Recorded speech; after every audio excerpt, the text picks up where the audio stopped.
advertising agencies work, a little bit about what we do at Foxy, a little bit about what we do at the zoo, and hopefully open up some conversations about what are the possible futures that you could explore within the advertising industry. It's changed a lot from the time that we used to be in school or college to what it is now as an industry at large. So it's no longer as traditional as it used to be, and it's no longer as cookie cutter as it used to be. And I think that's the beauty of it, because it's expanded so much that there are multiple permutations, combinations that can be alive today. So I hope everybody can see my screen and hear me all right. Fantastic. So I'll take on any questions towards the end. I'll try to keep this as concise as possible so that we have more time for questions. And whatever you can think of or whatever you'd like to ask, just keep putting them in the comments, and I'll take them on towards the end. So perfect. So as Rehan mentioned very briefly, we are Zoo Media. So we are India's first homegrown network of 7 agencies today that we've put together. And whenever we previously looked at agency structures, which primarily belong to, let's say, global conglomerates or global companies, they were always divided by scale. So for those of you who understand a little bit, and to just give a very simple example, if I have a company A which handles Vodafone, and I want to get the business of company B, which is an Idea, and a company C that's an Airtel, I will open separate companies so that I can take on competing natures, like competing businesses within the same category. And a lot of globally, a lot of networks are structured like that. But we, from few years ago when we started the Zoo Media Network, we were very clear that we didn't want to do it for scale. We wanted to do it for expertise, so that each of the companies that we have actually cater to a separate skill set, cater to a separate requirement for brands, and therefore provide a certain kind of customized solution for brands. So that was sort of the thought process when we started this. And as a network, we want to provide end-to-end integrated services when it comes to digital media and digital marketing. And that's kind of what we've built the network around. I'll very quickly do a little bit of introductions for each of these, not on slides. I'll just walk you through them very simply. So Foxy Moron, which is the agency I belong to, which is the oldest out of the 7. We started this more than 13 years ago now. And it was started as something we just did corporate branding and like merchandising. We printed T-shirts and made mugs and things like that. And had a little bit of Facebook sprinkled in there because we were the young kids who understood what Facebook was, and we were trying to sell websites to people at Crawford Market even. Like we didn't have any, we were just happy for anybody to give us business. So yeah, our journey started there, and our first big break was with L'Oreal India and Maybelline and L'Oreal Paris. And they actually said, okay, you guys kind of sort of know what y'all are talking about, so why don't y'all start our India pages? And that's where the journey began and cut to now. I think over the course of the last 13 years, we've dealt with over 1,000 clients across different agencies, across different categories, across different industries, and across different scales as well. And so what Foxy Moron does as an agency is it is the client-facing partner. It works on retainers with different brands across India. And what we provide in those retainers is we provide their digital media strategy. So what should they be doing on digital as a brand?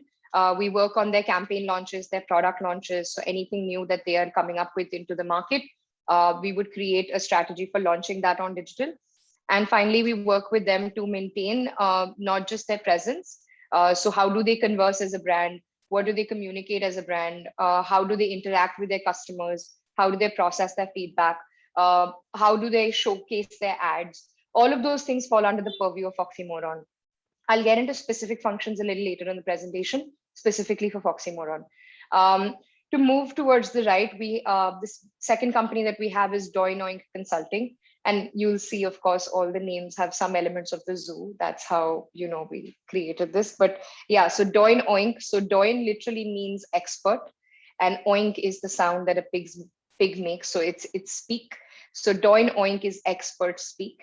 And so Doin Oink Consulting, and why we wanted to do that. So all of us have heard of different companies like Ernst & Young and Deloitte and different kinds of big consultancy firms.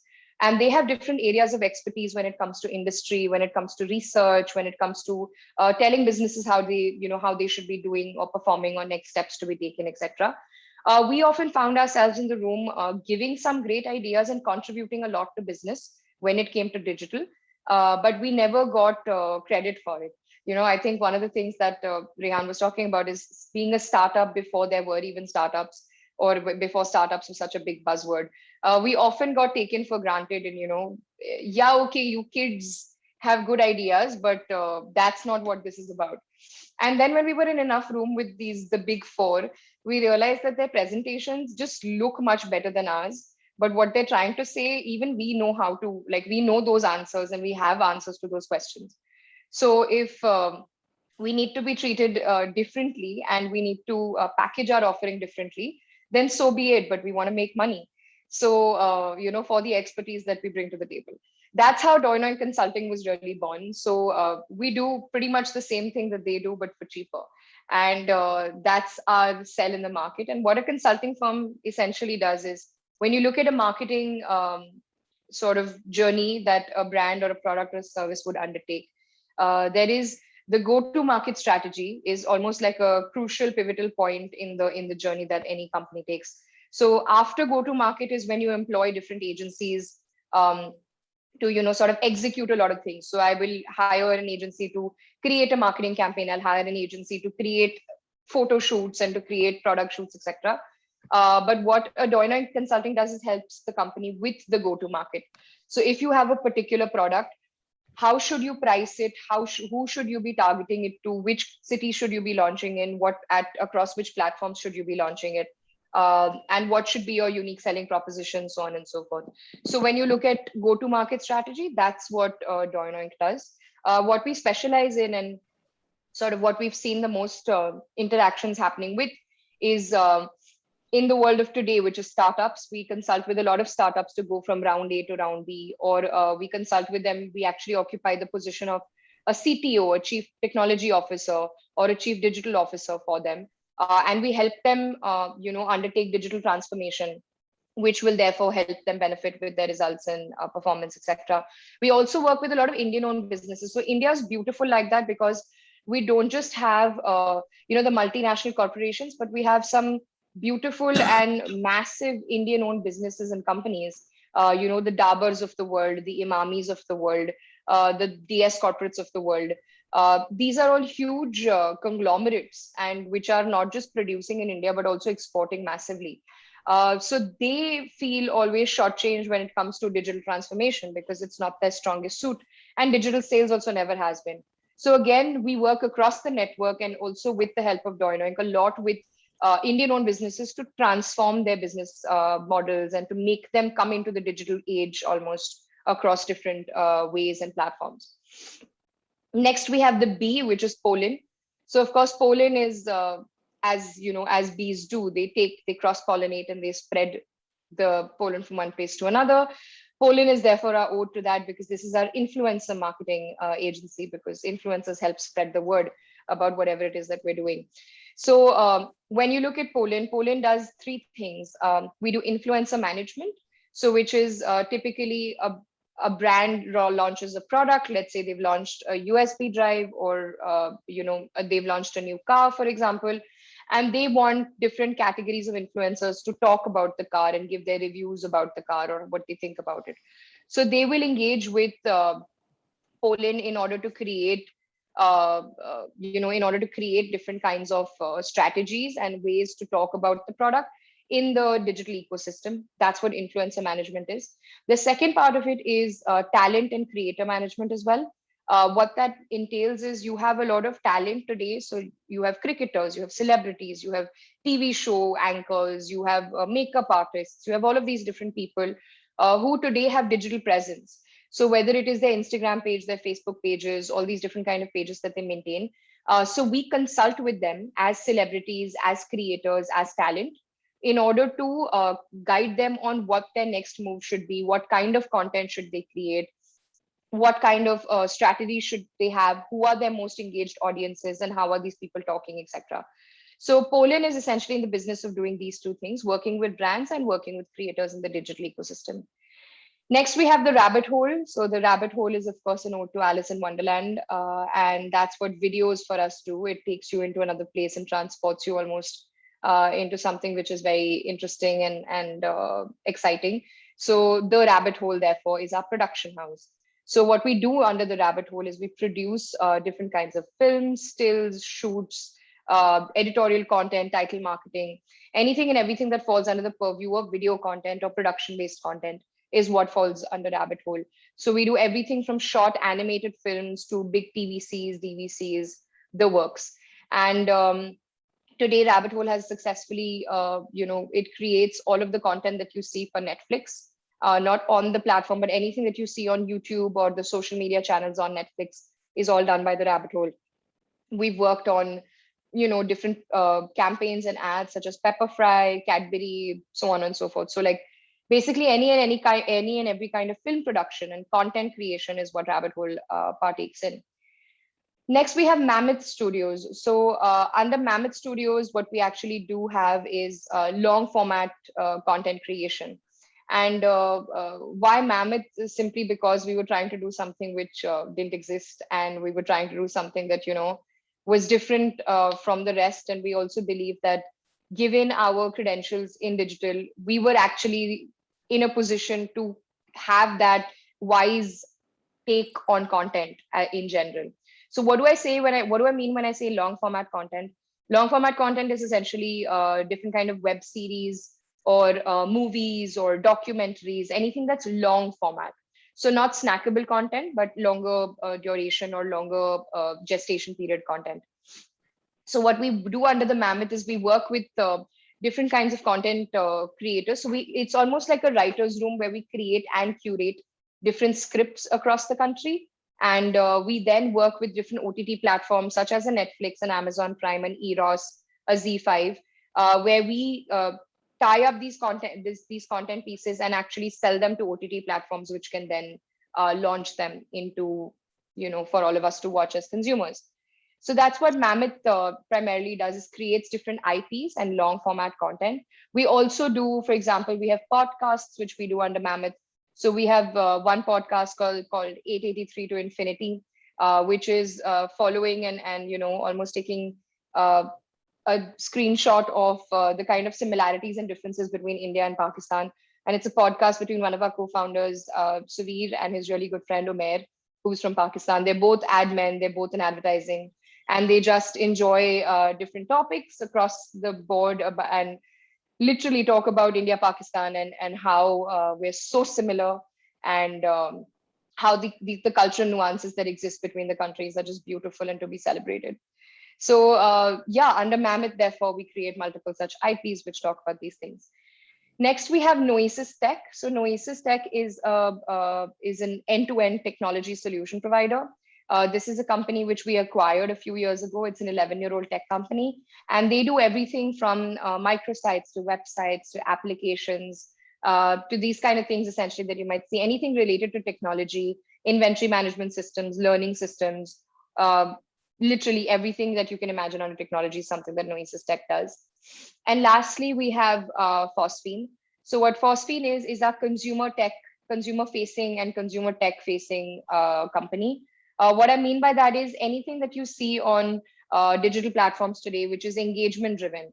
That could be something like filters, if you see on Instagram and Snapchat, or it could be augmented reality and virtual reality that you could see with Oculus headphones, or even on your phones. Like today, you can scan so many things on your camera and it can pop up different experiences. Whether it's chatbots that brands engage today. Make My Trip has a chatbot, Book My Show has a chatbot. Things that WhatsApp you back and engage with customers in that way. So that's what Phosphene is a pioneer at. They create and experiment and innovate with all these consumer-facing technologies. So that, I think, from start to finish, the 7 agencies that we have within the Zoom Media Network. I'll spend a little more time about just a little bit about our vision and values, and very briefly, and then I'll move into agency structures and defining at least the 3 main agency kind of systems that we have today in India. So yeah, the zoo has 3 offices in Bombay, Gurgaon, and Bangalore. And in terms of the vision of the network, our vision is, as it says, like, we want to build a network which is the preferred partner, so that every time a client that we work with, they should not feel the need to go to anybody else except for us. So we should be their preference. They should want to work with us, no matter what their requirement on digital is.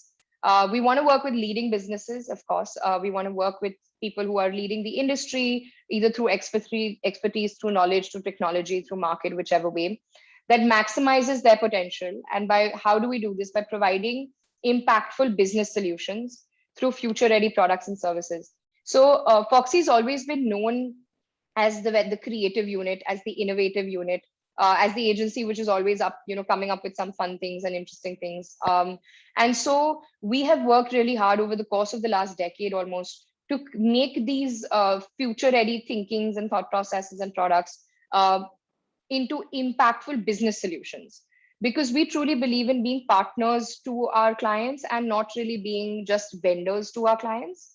So it's very easy to get into a rut where you're just becoming an execution partner to the client, but we actually pride ourselves in being business partners to the clients. So whatever their business solution problems are, we are happy to enable solutions through digital which can almost elevate those problems or help with those problems, or contribute towards building business, making it stronger, making it grow in whichever way. So we work really hard towards creating this for our clients. And in terms of our mission, how do we want to go about achieving this? Is that we want to always foster a culture of expertise, which is kind of what I started off with, that we didn't want to build for scale, we wanted to build for expertise across digital. So anything that you may want from a digital point of view, we have the expertise to do it.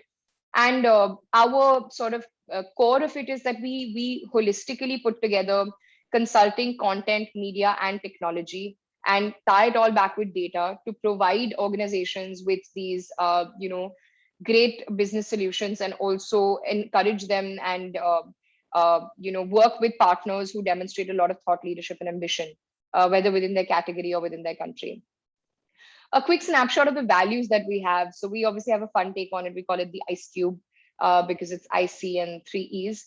And yeah, this is also a very zoo foxy way of doing things. But yeah, so some of the values that the 5 core values we all identify with and we all stay true to, no matter what we're doing, is integrity. So no matter what we're doing, ethics is something we don't compromise on. Advertising is notorious for being sometimes an industry where it's very easy to oversee or unsee rather things that are going on. But I think what makes this place beautiful and what makes working at Foxy and the zoo such an amazing experience is that integrity and ethics is something we take very seriously. And that is something I think everyone, regardless of which career, which company, which industry, I think it's one of the core human values that you should always have with you and always respect, is what is the integrity of what you're doing, who you are, and where you're working. Second part of Ice Cube is, of course, creation. So we are nothing if we are not creative. And we truly believe that out of all the 300 plus employees that we have, all of us are creative in some way or the other. And therefore, creation is a core value, and we have to put it up there, because no matter how big we get, or no matter how small we are, or no matter, clients come and clients go, but this is something we never want to let go of, is that we are in this business because we love creating. And so therefore, the spirit of bringing thoughts and words into action is as simple as creation is. And that's sort of a core value for us as well. Third is endurance. So endurance is very, very heatedly debated, I feel, in whether you look at it on LinkedIn, or whether you look at it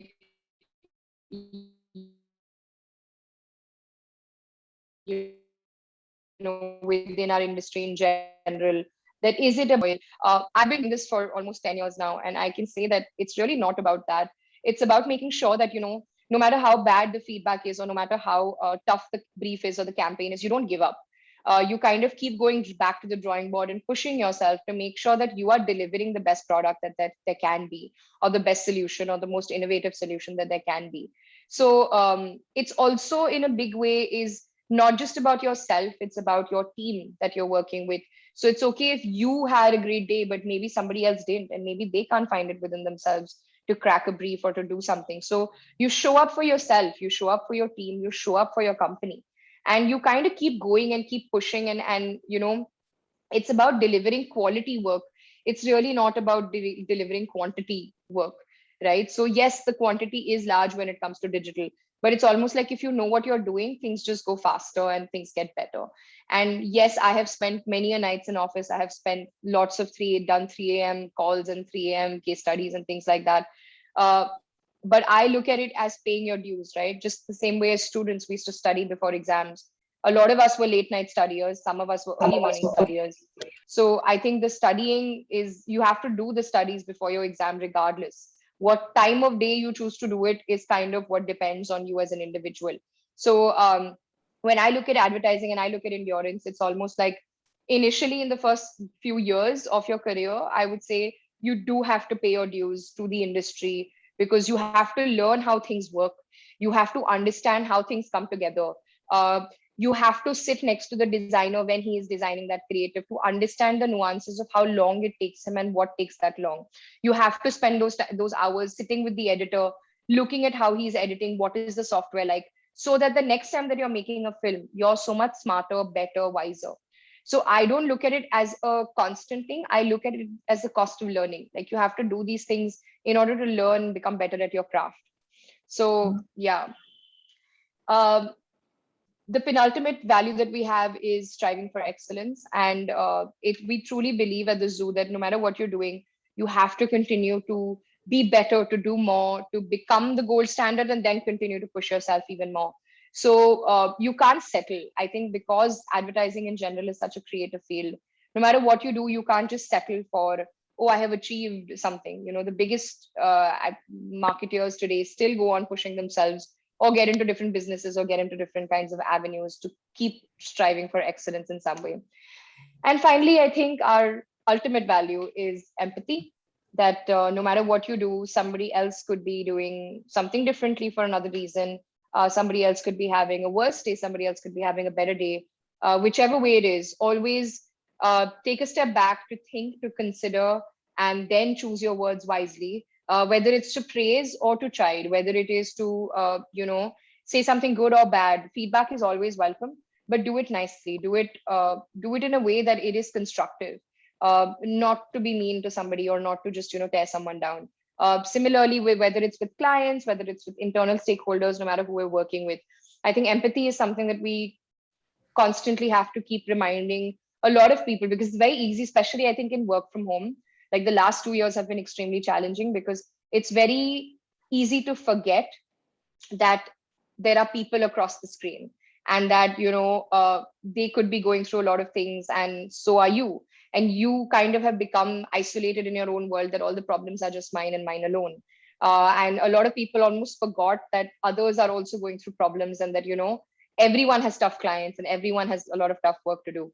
So I think from that point of view, empathy is important, to make sure that you don't forget that. Always think of others before doing anything.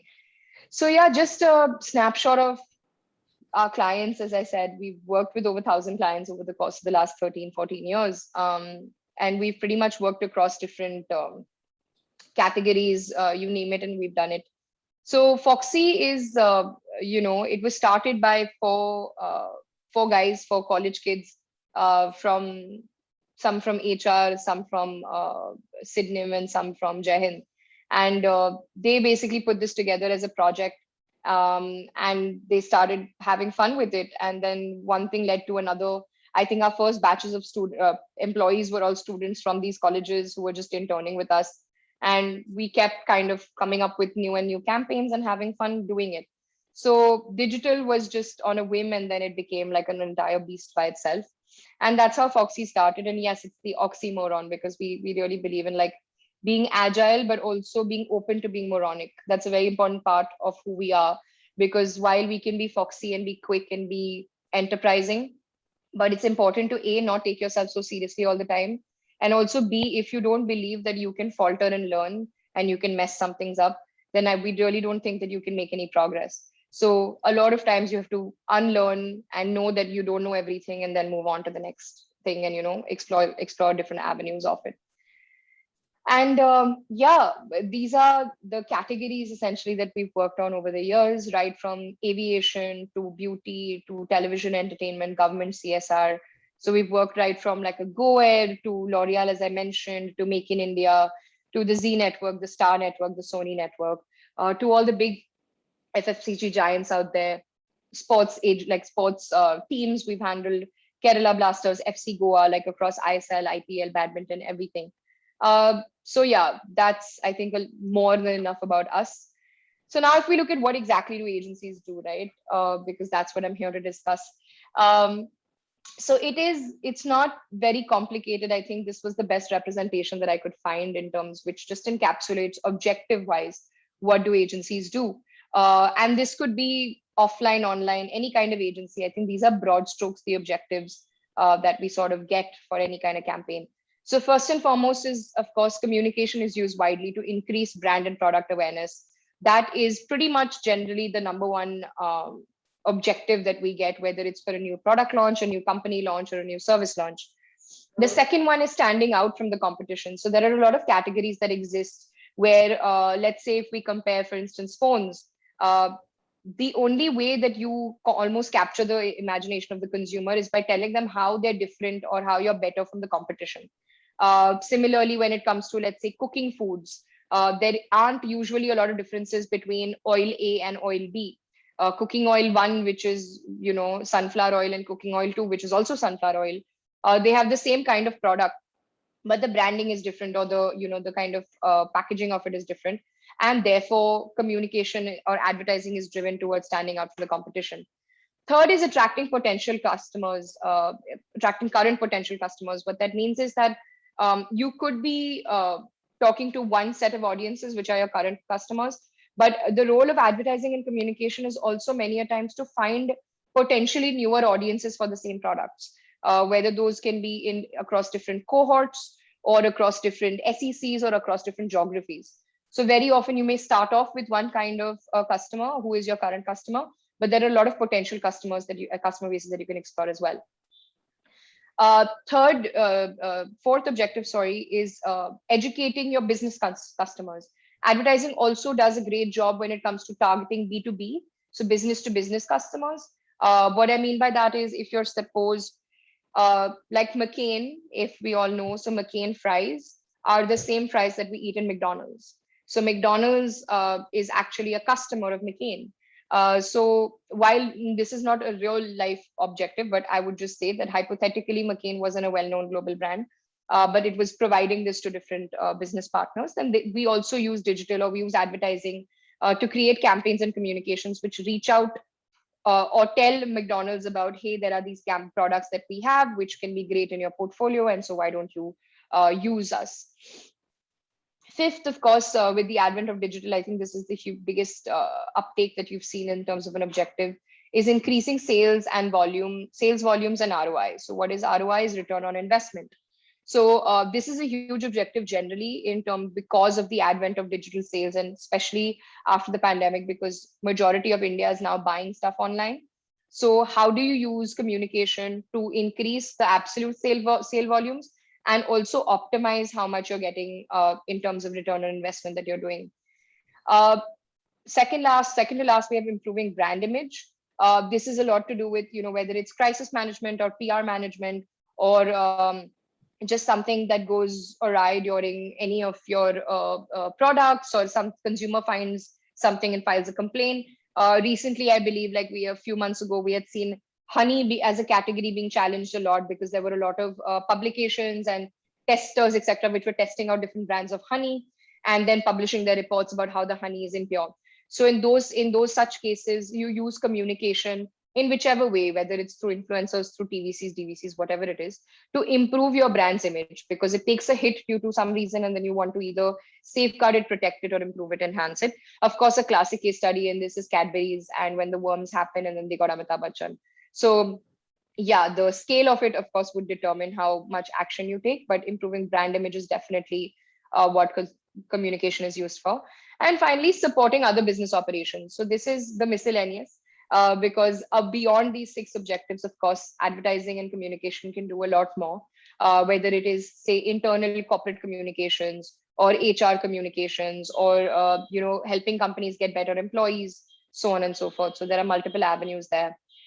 So typically what used to happen is that you would have one client, and the client would deal with, at least 5 to 6 different agencies to get the kind of products or the kind of services over here.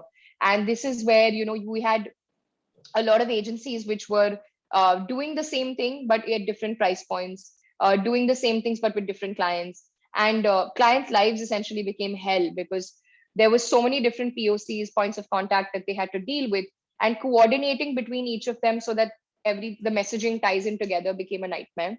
And I think over the course of the last decade, this has dramatically changed, where clients want to speak to only one agency and they expect that agency to have it all, and they don't want to work with 2, 3, 6 different people. And that's somewhere, if you even look at this chart and you look at the services that they provide, we provide all of these services within the Zoo network. And that's kind of what clients are looking for. They want a one-stop shop. So just to again just showcase that that's how we also built it by expertise, because that's kind of what the solution that future agencies and future clients are looking for. I don't think there are going to be any more mainline digital separate agencies. I think the future of agencies is one agency. You will have one agency which pretty much does it all. As on today, I could broadly categorize as 6 different types of agencies which exist. So mainline is traditional media, which would be television, print, radio, outdoor. These are the 4 things that fall under mainline primarily. Then you would have media agencies, which only look at media planning and buying. This would be online and offline. When I say online, of course, I'm referring to digital. When I say offline, I'm referring to TV, print, radio, buying all these spots, buying hoardings, those kinds of things. Then you have digital agencies like ourselves, which do end-to-end digital. So we would do everything that you can click falls under the purview of this, right from production to influencers to media to comms, etc. Then today we've also seen an advent massively of only social media agencies. So which don't do anything else, but which are only there to manage different brands and their social media presence. So they manage their Facebook page, their Instagram page, their Twitter page, their YouTube page, things like that. Then you have public relations. So PR agencies are also pretty, they're there. I would say it's on a decline slowly, because a lot of, the outfits have become more traditional. So the big ones are thriving, but the smaller PR agencies, unfortunately, are not. But PR agencies, so public relations is essentially earned media. So anything that you do which gets your company's word or your product's word out there without paying for it. So it is maintaining your relationship with the public through different publications and networks. That's what PR agencies do. And the last one, which I've loosely classified as, there are agencies which call themselves branding or creative or boutique agencies, and they do mainly only the creative bits of it. So you would have an agency, let's say, for instance, if you take a brand like Bira in the market, so they have a boutique agency, I forget the name, but they do only their branding. So everything from a coaster to a bottle to a hoarding gets designed by them. So it's agnostic of medium, but they would only work on the creative elements of it and nothing else. So they don't execute anything, they don't get anything printed, they don't get anything made, they don't post anything. They only do the design and the language. So it's a very niche, very small type of agency, but they do exist. For today's presentation, we're going to walk you through the structures and the differences between the first 3, because I think those are the largest. The others are pretty, fluid, and each agency is different.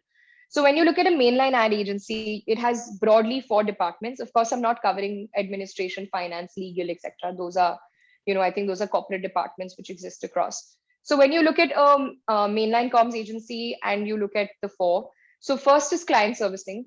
Client servicing, as the name suggests, it is the point of contact and the engagement and interaction between the client and the agency. They are the link which connects everything that the client is saying to everything that the agency is delivering. They on the daily talk to the client and coordinate and take briefs, debriefs, and then therefore go back to the client with solutions. Next, you have the planning vertical. So in a mainline agency, planning stems a lot from consumer insights, consumer data, and consumer research. So what planners typically do is they will look at primary data, secondary data, tertiary data, or acquired data, and therefore create different hypotheses, or they would create construct different consumer insights. Those consumer insights then, based on the objective that you've been given as an agency out of the 7 that we saw, they will tie in the objectives to a consumer insight and give that to the creative team, saying this is what the campaign needs to be about, or this is what the line, or this is what the ad needs to be about. That insight then goes into the copy and the art departments. And as we all know, so what copy and art does. So copy is a team full of copywriters. So they will craft a singular line or a mission, or basically the words that go into a print ad or a television ad or any of those things. So they would write the words, and the art department, of course, would come up with the visuals to marry the two things together. So when you look at an org structure for mainline traditional advertising agencies, these are the 4 departments that you roughly belong to. If you look at a media agency, you also have 4 broad structure departments, but they do slightly different things.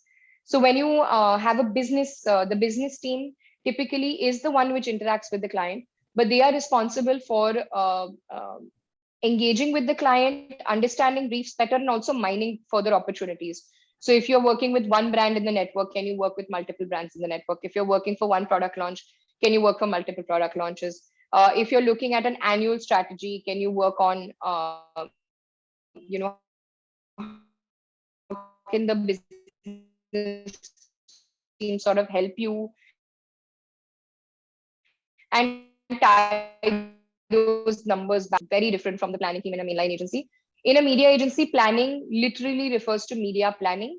So what a media planner would typically do is make sure that for a particular brief, let's say you have a Motorola phone or a Samsung phone which is going to be launched, a planner would look at who is the TG. So let's say this phone has great musical features.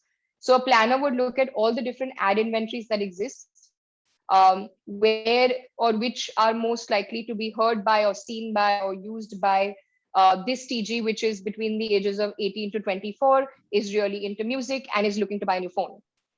So a planner is the one who finds and spots all these opportunities and creates a media plan, which would do justice. So it would be attached to a budget that the campaign has or the client has given for a particular campaign. And they would tie in the objectives, the budget, and the inventory spots, and give estimated rates of how this inventory will perform and what would be the KPIs. That's what a planner does. A buying team, what the buying team would do is they are responsible for getting and procuring those inventories at the best possible rates for the clients. So if you've bought, like a planner would say that we should have hoardings at all airports for this new Samsung phone, which is great with music. And we should also have like an ability to hear it at the hoarding itself. A buyer would then go and liaison with all the different airport authorities and try to get the best possible rate for such a hoarding and therefore such an inventory, and therefore transfer that back and buy that inventory for the client on behalf of the client. Finally, you have the strategy team. Now, the strategy team in a media agency typically works on the larger briefs, on the big annual plans or the quarterly plans, or global plans a lot of times that clients may have or may brief us on.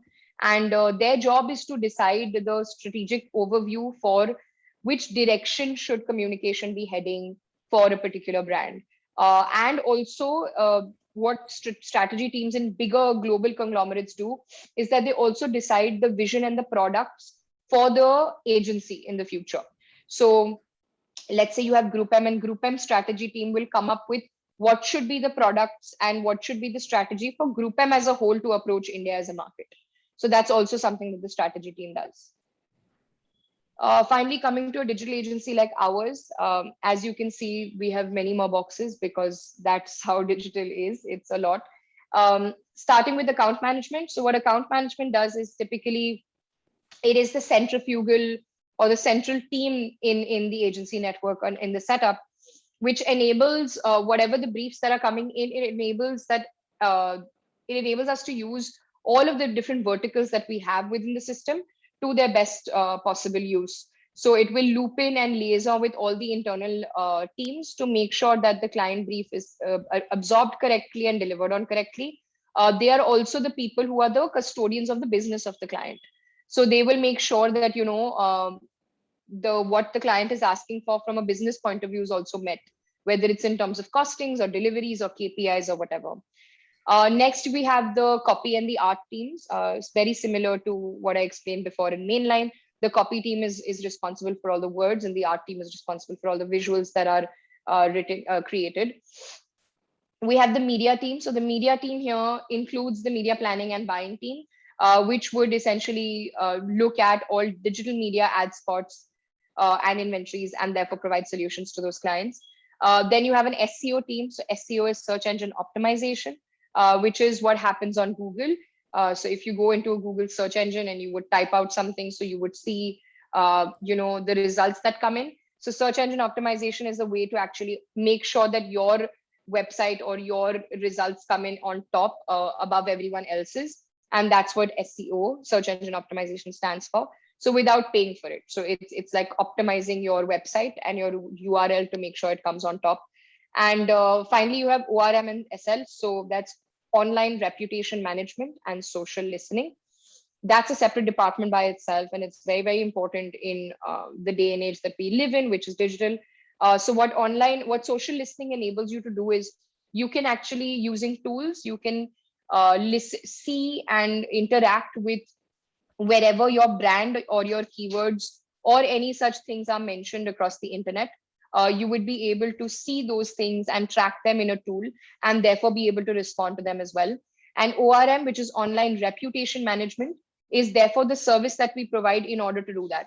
So while social listening is done from the purview of doing like a sentiment analysis, or from the looking at positive keywords, negative keywords, so on and so forth, ORM is the actual interaction and the engagement that you do with that customer to make sure that, whatever they had to say or complain about the brand is sort of taken care of. Just a quick snapshot of the hierarchy that we follow within the company in terms of what are the different grades. So this can slightly be different from agency to agency, but broadly, these are the kind of levels. So you have a junior executive, which would typically be somebody with 1 to 2 years of experience. You have a senior executive who would be a little higher than that. So junior executive would be expected to work on the basic tasks within the agency, whether it is making content banks and looking at managing the pages. You'd have a senior executive who would be looking at probably handling 1 or 2 brands and working across, tying in smaller projects together, smaller campaigns together. You'd have an associate manager, which is a manager in training, and an associate manager would be responsible for probably those 2 or 3 brands, but looking at, an integrated picture. What can we do from a media point of view, from an influencer point of view, from a video point of view, so on and so forth. Finally, you would have a manager, which is a grade 4. So the manager holds the team together across different departments. And the manager is responsible for 4 to 5 key accounts together. And they are responsible for handling that end to end. Then you have an associate director, which is the director in training. And what they do is look at a little more business angle to things. So they work on not just the communication angle of it, but also a little more of the business angle of it. And then you have a director. Directors would have different KPIs and targets and P&L level responsibilities a little bit as well, or at least exposure to P&L. P&L is profit and loss. So they would be responsible for revenue numbers also. And finally, you have the head of the department. The head of the department can be a head of a functional department or a business department or a branch. It could be any of those. So the HOD would be the head of that particular team or that vertical or that particular branch or business unit. So that's pretty much how we are, how the hierarchy is. And yeah, just some pictures for us to look at in terms of what we are as at the zoo. We love taking risks and experimenting. I think that's what we've built ourselves on. We love having chill spots and game rooms and just having an easy place to work in all the time. And it's very open. There's no, it's a open desk culture as well. As I said, we are foxes and we are morons. So we do love to party, but we also love to work. So as long as you're working, I think the partying just happens and we're all cool with it. And we enjoy each other's company, have a lot of fun together. in office and outside office. We love food. I think as a network, we have something called the Foxy Five. So it's like a joke that every time whoever joins Foxy, I think in the first couple of months, you easily put on 5 kilos, just because there's so much food happening all the time. Whether it's eating somebody else's dabba, or there is some snacks or some sandwiches or something that's just being called all the time. And we love celebrating all kinds of festivals and just being together and being happy. And that is our team. This is of course in 2019, pre-pandemic. This was the last trip that we all took together, and hopefully next year we should take another one and refresh this picture, and we should get a new picture. But yeah, that's us. And this is something that I do like to end my, especially when I'm speaking to students, I do love to end it with, this is my favorite poem of all times. I think I remember reading it in the 6th or the 7th, and of course it was in like English. And I'm from Bombay Scottish, so I remember Miss Moses was our teacher, and it's one of the most beautiful poems that there is. It is one of the most thoughtful pieces that exist, and I think it is something that, no matter what stage you are in life, no matter what situation you are in life, just giving this a read really helps you center yourself, and helps you just move on and go for it in whichever way, whether you're looking for inspiration, whether you're looking for aspiration, whether you're looking for courage, whether you're looking for motivation. I think If is a beautiful poem, and if you haven't read it yet, please just read it and remember it. It's simple, it's beautiful, and it applies to all situations that I have found, at least in life. And no matter what you're doing, no matter what you do with work, studies, life, a family, jobi, whatever's happening, leave your phones aside, leave technology aside, leave social media aside, leave everything aside, be present in whatever it is that you're doing, and have fun.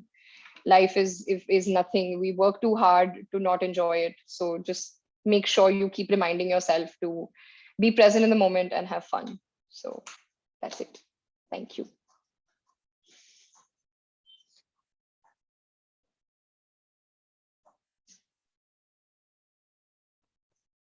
If there are any questions, I'd be happy to answer any questions.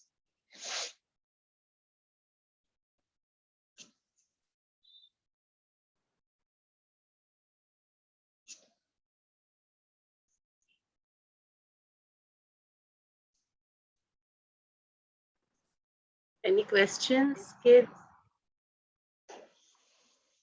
No, miss.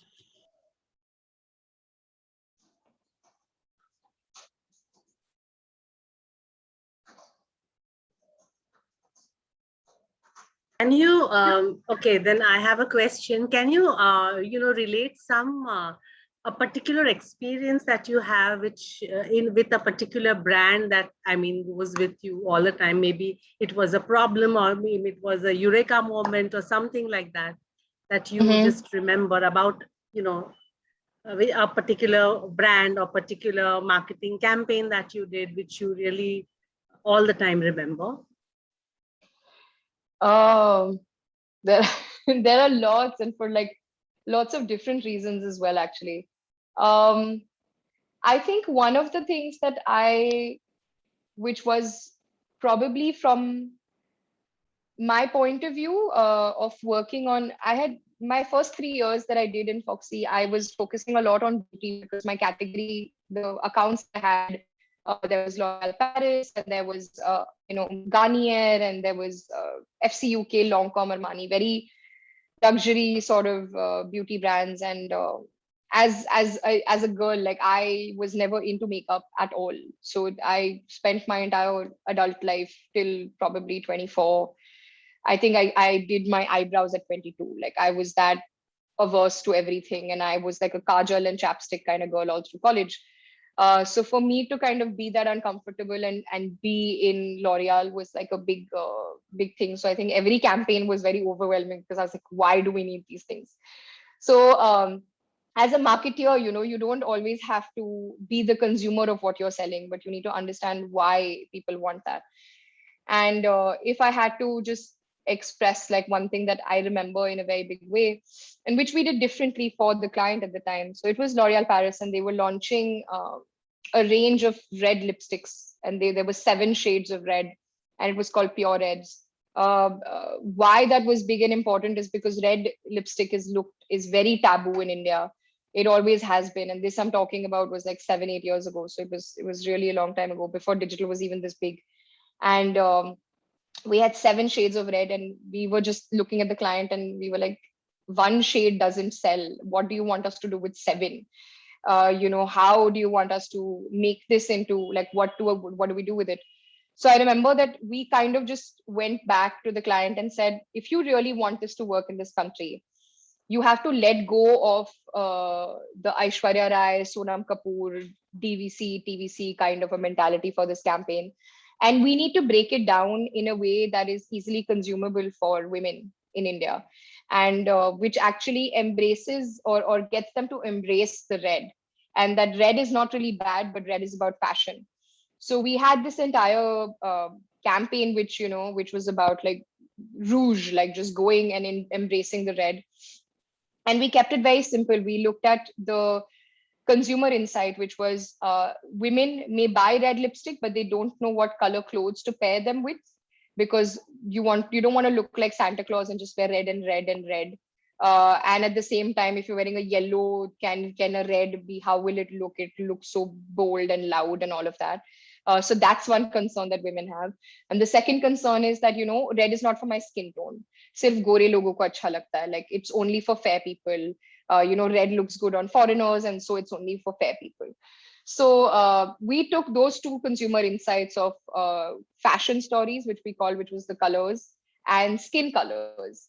And we created 2 distinct campaigns. So we had one campaign which almost mimicked and paid homage to the global campaign, because the global campaign at the time was all these beautiful global ambassadors, right from Aishwarya to Eva Longoria to the supermodels, all were wearing white, and they're all different shades of colors, and they were all wearing their own shades.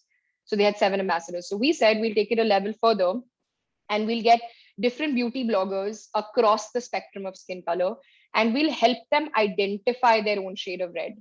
So I think that was a switch, because it's not just about telling the consumer, but it's about helping the consumer understand how to pick their red. Right. So it's not about forcing a consumer to believe that, no, please buy red. All reds work for you. That's not the story. The story is that there is a way to find the red which best suits your personality and your skin and your liking. And therefore, that's how you choose. And then we did an entire photo shoot with a set of fashion influencers where we matched different color clothes to different reds to kind of bring the color story alive. That red can go with every and any color that you have in your wardrobe. And therefore, it's such a big buy. So I think why that was important for me was because it was the first time that a global brand like L'Oreal did such a large scale Indianized product launch. B, it was big also because it was telling the story from an Indian consumer context. And C, it was just a happy moment, because me being a non-makeup user was able to help and put the Foxy team together towards this task. So I mean, nothing profound, like that's what, like advertising, I don't think the aha moments are sometimes I feel they're very dramatized, like in pop culture, that when you look at the Mad Men's of the world, that there is no Dawn Draper, like we're not walking into rooms and all of that, like we're not doing that. I think the simplest kind of things are the things that you remember, and the things that you struggle with actually. So yeah. I would like to ask, have you ever worked on a project where you had to improve the brand image? Like you just spoke about Cadbury's Worms Were Found and they bought Amitabh Bachchan. So have you worked on any such event project where you have tried to improve their brand image and change the mindset of the people? Yeah, so of course, I think today there's a lot where we try and, so for instance, if you look at under Dabur, we have a brand called Gulabari, right? So Gulabari is something that my mother used, her mom probably didn't use, but my mother definitely used, or at least was aware of. Gulabari is a brand we've all grown up listening to the name, or we've seen the ad, or we've somewhere seen the bottle, etc. But the problem that the business was facing is that because Gulabari, it's not, today the world is of cleanse, tone, moisturize when it comes to beauty. Gulabari doesn't get stocked in either of those three because it's all of those three. And so the retail problem was becoming that the retailer just puts the bottle unless somebody asks for it. So if you walk into a store and say, "Mujhe gulabari chahiye," that's when they'll pull it out of the shelf and give it to you. But they don't know where to display it in the shop. And that was almost like the business problem that was going on, of how to make gulabari relevant again. Right. So it is because for them, the product starts with girls who are like, 13, 14, 15, because it's an all natural product. It has no chemicals. It's literally rose water, and you can use it to clean, moisturize your skin. What happened was that as a course or as a part of us bringing the brand alive online, the pandemic also happened. And so therefore the pandemic saw a resurgence in DIY masks and making everything at home. And so everyone was doing these beauty masks and everything, and becoming because you couldn't go to the parlor, you were taking care of yourself, all of those things. So Gulabari shot up in terms of relevance, and then the brand almost didn't know what to do. Like, what do we do? It's selling, which is great, but we don't know how to make it relevant to the young audience. So which is when the digital presence completely changed. The kind of influencers we was working with changed. We made it very young, very poppy, like a hep brand. It doesn't have to be my meri maa ka nuska brand. So kind of bringing it from a mother's nuska brand into something that a girl would go herself and pick up is kind of the transition. And of course, because the brand also saw a lot of promise, now it's going through like a restage and a revamp. So they've changed their packaging also, they've changed their bottling. They've gotten, I think, Disha Patani as a celebrity. So, they're trying to make it young, like younger.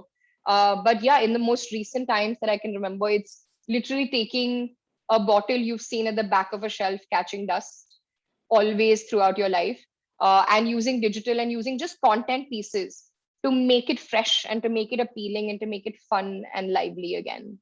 So it doesn't always have to stem out of a crisis. Sometimes it's just like brands don't know how to, refresh, or how to, very often we make fun of it, but how to become relevant.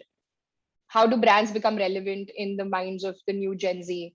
And, it's because the challenges are very different. The mindset is very different. Thank you. Yes. Anybody else? Perfect. Ask? Yeah.